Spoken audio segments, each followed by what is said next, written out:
أهلا بيكم معايا في الحلقة الثالثة من سلسلة الأب الغني والأب الفقير. والحلقة بتاعت النهاردة بتتكلم عن ليه لازم نتعلم إدارة المال. الأب الغني قال جملة مهمة جدا: مش مهم بتكسب قد إيه، المهم بتعرف تدير اللي معاك كويس ولا لأ. معظم الناس الدخل أول ما بيزيد المصاريف بتزيد معاه، وتلاقيه طول الشهر مضغوط رغم إنه بياخد أكتر. طب ليه؟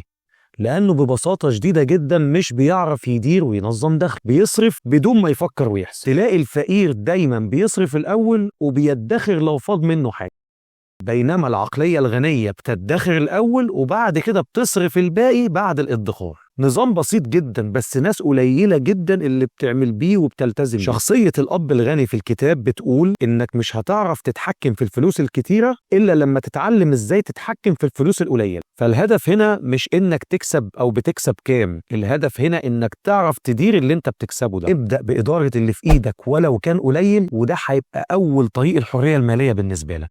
واستنوني في الحلقة اللي جاية. سلام.